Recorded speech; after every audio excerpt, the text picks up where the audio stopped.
All right, we're back. Week 4 of PPL action. We getting off to another good start. We got a surprise guest on the line here today. Someone not normally heard from in the PPL. We got the Baby Gas team on the line. What's up, man? Just chilling. That's what's up. That's what's up. So, I mean, you 2-1. You doing good things. Many years. I've called you the sleeping giant in the PPL. You starting to flex a little muscle. What's going to be different for the Baby Gas team in 2019? Why is this going to be your year, man? I'm thinking it's going to be different because I'm going to be on top of my roster. Uh-huh. And I'm going to substitute the players that need to be substituted. No, definitely. Definitely. And you said that you said to me earlier that the players are being more productive for you. They got you off to a good start this year. Oh, yeah. It seems like they're getting off to a better start Than previous seasons, right? Yes. No, definitely, man. And let's talk about the main man in that offense. You've shown a lot of patience with my man, Dalvin Cook. Dalvin tore his ACL his rookie year. Then last year, he kind of struggled, was in and out of the lineup. But you stuck tough with him. You didn't try to trade him. You didn't look around to get rid of him.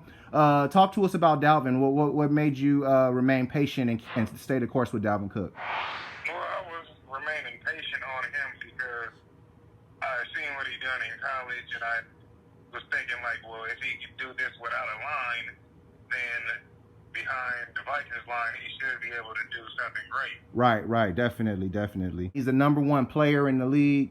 It was an awesome keeper pick, especially considering, you know, what else is going on with your roster, my man. Talk to me about Melvin Gordon and the holdout and how that's affecting your team and whether you would look to trade him. It's only affecting my team because I'm not getting the points that he can produce for. No, definitely. But I wouldn't want to trade my workhorse. I feel you. It would have to be a sweet deal. I'm sure about that, my man. And I mean, do you think he's going to come back to the Chargers? Do you think he's going to go to another team? How do you think that's going to work out? How do you think that's going to shake out? I just think the Chargers need to pay him. Uh-huh. Give that man his money. He deserves it. True. Because if not with them, he could do it with any other team in the league. Well, I mean, Austin Eckler is kind of making him look a little expendable. Are you worried about Austin Eckler cutting into his carries when he comes back? Not really, because, I mean, he already improved himself Got year you. after year, so no, I got you. I don't think he has anything to worry about. For sure. All right, and let's get into this week, man. You 2-1, coming off of a big win against the Gaff Attack, the defending Omega champs. But now you take a step up and play Alpha Conference rival, the Pantheon Cup champions, the Argonauts. Talk to us about that matchup and what are you thinking going into that one? Well, I'm looking forward to this matchup because the Argonauts are a championship team. They're a championship breed. Definitely. And I just want to take my shot at knocking them down a few notches. Oh, I see. And I mean, you definitely capable of that. Like I said, man, you got a great backfield with Mark Ingram and Dalvin Cook. And then obviously putting Matt Ryan in the lineup made a big difference for you, man. So good luck this week. Thanks for coming in. Thank you. It was nothing. All right, man. Have a good one. You too. And that was 5 good minutes with the Baby Gas team. Segueing us into the prestige matchup of the week, we have the Baby Gas team taking on the Argonauts. All right, Ulysses, both of these teams are coming off of wins. Both of these teams have won 2 in a row. And now we are set up for a prestige matchup showdown in the Alpha Conference between the resurgent Baby Gas team and the championship pedigreed Argonauts. What do you think about this one? I love it. I love it as a prestige matchup. Really impressed with the Baby Gas team. I mean, doing all this without Gordon, right, which I think is the X factor in this matchup. The chatter is that Gordon's suiting up tomorrow. I mean, we'll see if it happens. I mean, I think this team so far has the best backfield in the PPL by far.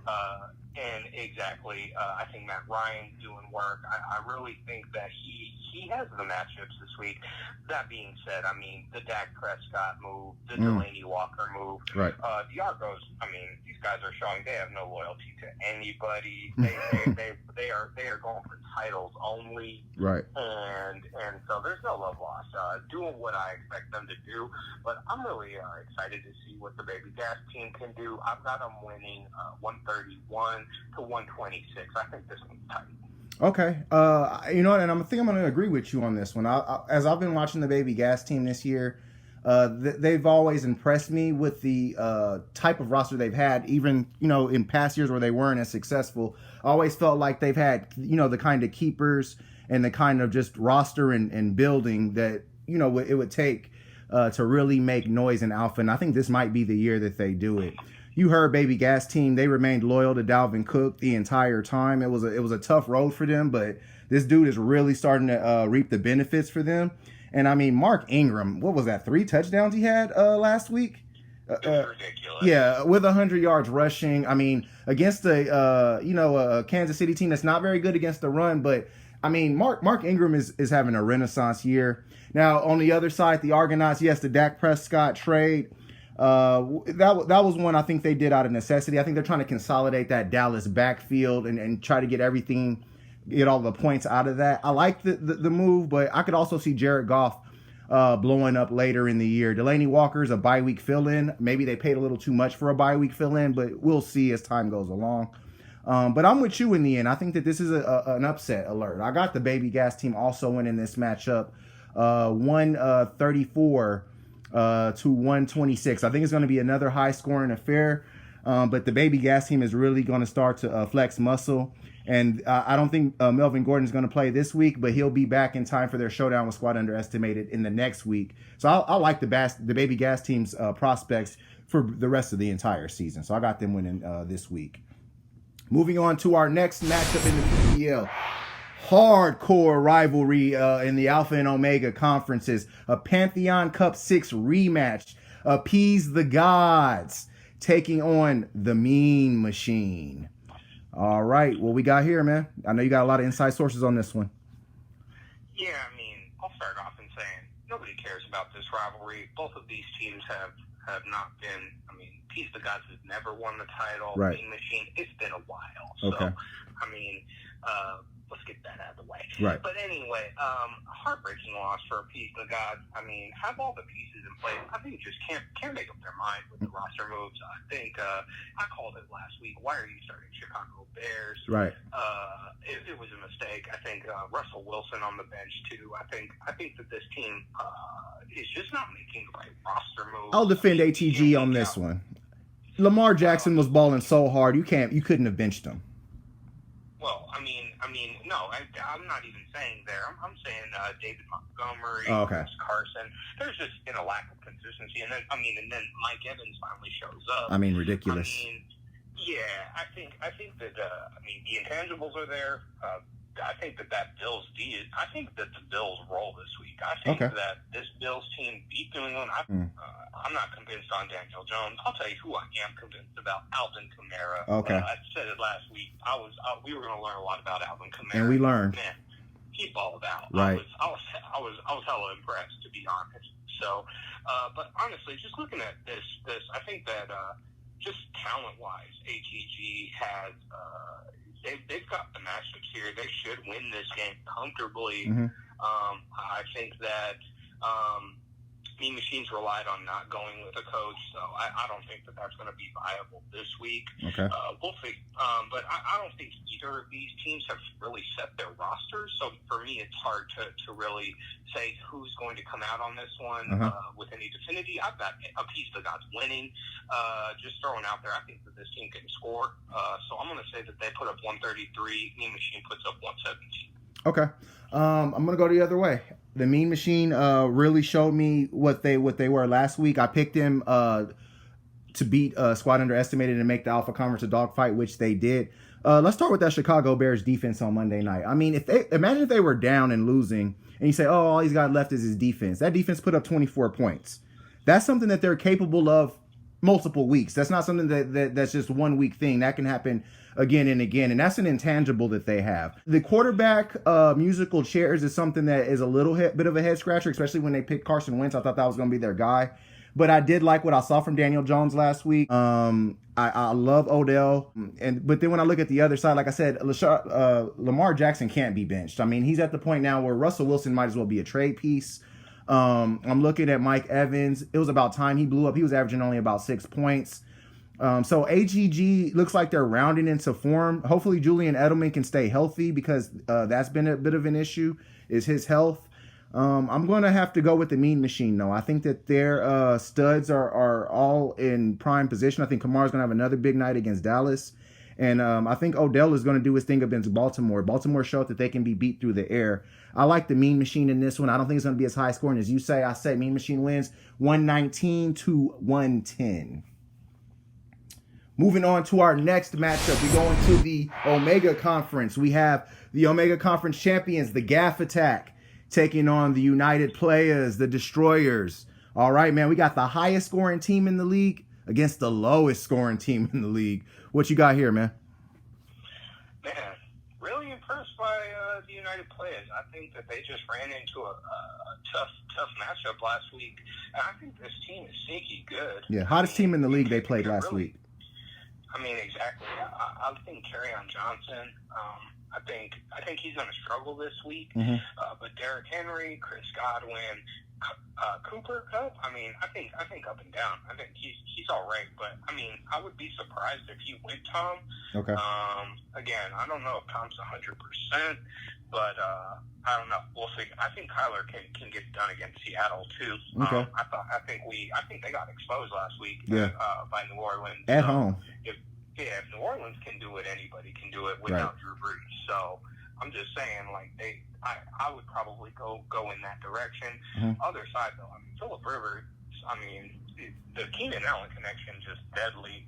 I think that the Gaff has just been struggling this year. I mean, I think that the guys on his teams though, like, you just look at Leonard Fournette, quarterback issues, Smith-Schuster, quarterback issues. I mean, I think Marlon Mack, quarterback issues. Like, I mean, he's just having some dumb luck here with, like, other guys on the squad not being in the lineup. I see. But really, I still don't think that the United Players are going to get it done this week. I think that this is get right week. Too many Chargers and Rams in the lineup. Like, it's just, I mean, they're playing top-notch football out in L.A. I think the Gap rolls this week. I'll say 120-95. Okay. This is probably the toughest matchup of the week to pick, because these guys are Jekyll and Hyde. I mean, they can completely switch roles. The Gaff can turn into a juggernaut, and the United Players can turn into a kitty cat. So I don't know where I really want to go with this until I really break it down. I don't like Tom Brady's matchup against Buffalo. I actually do like Kerryon Johnson a lot against Kansas City. They just gave up 100 yards and 3 TDs to Mark Ingram, so why not with Kerryon there? But then, when you look at the rest of the rosters down the line... Because Stafford ain't Lamar Jackson. That's why. Well, he's not, but he's a guy that can throw for 300-400 yards and get the guy near the goal line, too. But that's neither here nor there, Ulysses. Right. I'm looking at the Gaffs, the rest of their roster.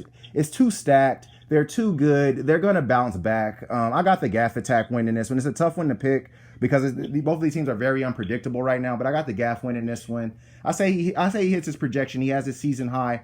I say he wins 135 to the United Players 120. Moving on to our next matchup, we go into the Alpha Conference. We got Squad Underestimated taking on Only for the Boss. What we got here, man? Man, what happened? I'm going to tell you what happened. Jimmy G happened. Yeah, I had so much aspiration or hope for Squad. And, I mean, this is a 2-1 team, but, I mean, I think they're in a real tailspin. Okay. The quarterback position has been a problem. I think Jacoby's a nice build pick, but if this team's going to make a realistic push, and you look at some of the other other QBs in Alpha, right? I mean, they've got some heavy hitters out there, and Jacoby ain't just going to be able to produce. But that's ignoring the elephant in the room, Saquon. Yeah. Huge injury, huge. I mean, 6 to 8 weeks, man.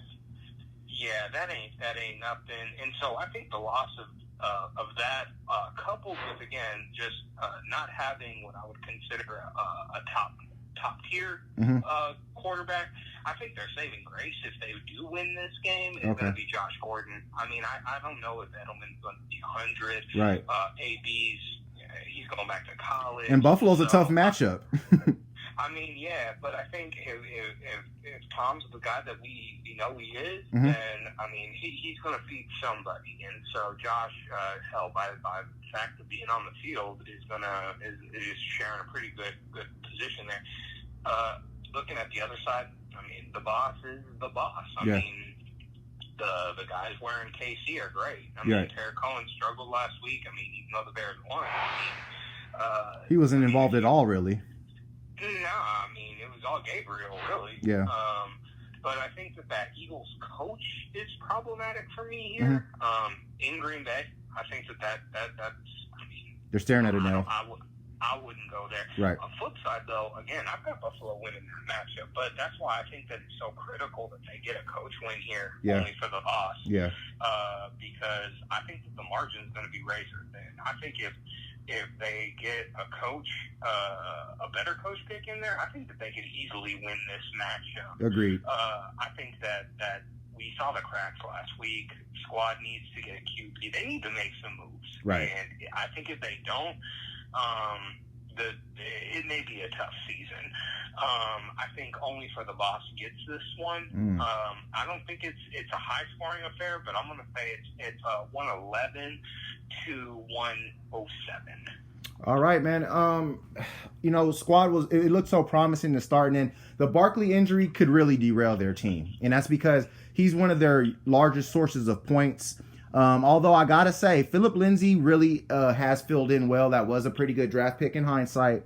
And I think if they had Tyler Lockett in the lineup last week as well, they probably end up beating the machine somehow. So Squad has the pieces to continue to compete. I don't think that they're dead in the water, but there is no replacing the kind of production Saquon brings. And then they didn't even try to go get Wayne Gallman. That actually went to only for the boss, who I expect to play him Sunday. On the boss's end of things, they've got to get Mecole Hardman in their lineup, and I think they've got to get Wayne Gallman in their lineup. And if they're able to do that, I agree with you, man. I think that this is an upset waiting to happen. Only for the bosses 0-3. They need an alpha win. They need it like, a man in hell needs ice water. I got only for the boss squeaking it by also 112 to 109. I think Patrick Mahomes is going to play lights out for him again. And, he might hit up Mecole Hardman. And if Hardman's in the lineup, I think that could be a big win for the boss. Squad, they probably need to do what the Argonauts did and make a trade for a quarterback, because Jacoby Brissett, Jimmy Garoppolo, guys like that, I mean, it's cool for a week or two, but you want a guy that you can sit in there and forget on a championship type of roster. And I don't know if they're going to be able to do that. I got the boss this week. And moving on to our final matchup, we have Patty's Twins taking on the undefeated Skulls. All right, man. The Skulls have been so impressive this season, man. 3-0 to start, making all the right moves, traded for depth, got rid of Dak, brought in Jared Goff to be their backup, and also went and got AJ Green from the Argonauts, which was not an easy feat. What do you think about this one? I mean, they've made maximum value trades. Right. I mean, with Argo, but I mean, no, they're the team to trade with. They're deep. Right. So, I mean, this guy's really cashed in. I mean, the fact that he's got Le'Veon, he's got Jared, I think that this team's just fine. I think we saw with Evan Ingram. I mean, I'm really excited with the Skulls. Again, it just shows like it ain't about necessarily the keepers. It's about making moves. Right. And I think that really he is demonstrating what new look winning is going to have to be looking right. He's like. really disproving theories regarding guys who have complained about keepers. I mean, this guy went in there and he's making it happen because he's not afraid to pull the trigger, something that's been a problem in the PPL. Well, and it's been exciting to see people make the trades with those kind of caliber players this season. I mean, I'm pretty sure in recent history, this is probably the most moves with this high profile of names this early on in the season. So I think it's good for the league really to just shake up. I mean, and I think it represents a new order. Right. That being said, the Twins they've got guys that want to play out there. I mean, I think Aaron Rodgers is probably one of the weaker spots on the lineup right now. And that's saying a lot. I mean, and exactly. I mean, I think David Johnson, I think he runs all over Seattle this week. Eckler, I'm not sure. It depends how heavy Gordon load is, if he suits up. But, I mean, that tandem between Eckler and Allen, I mean, they're balling out there. Robert Woods, I mean, Will Dissly got involved. Yeah, that late touchdown he scored was killer for ATG. Yeah, we don't want to talk about that. Right. But, yeah, if I got to say, I've got the Skulls going still here. I think that they get it done comfortably. I'm going to say they get 127 to the Twins 112. Okay. I'm going to go the other way on this one. I got Patty's Twins flexing muscle one last time with Austin Eckler. This is Austin Eckler's last start. He knows it. And I think he's going to try to leave an impression on those Miami Dolphins. I think he's going to have a huge week. I think Keenan Allen's going to have another huge week because the Chargers are desperate. They've got to win. And I think that they're going to win. And I think that they're going to win going away. And I think Eckler and Allen will have, maybe not similar to last week, but they're definitely going to have big performances. Robert Woods is due for a big performance against that Tampa Bay secondary, which isn't very good. I mean, look at how Jones did them last week. And then I think the Twins will, they'll make the right pick at flex and they'll probably go with a coach late. I see that they have Dallas coach on the bench, so they're probably going to drop it.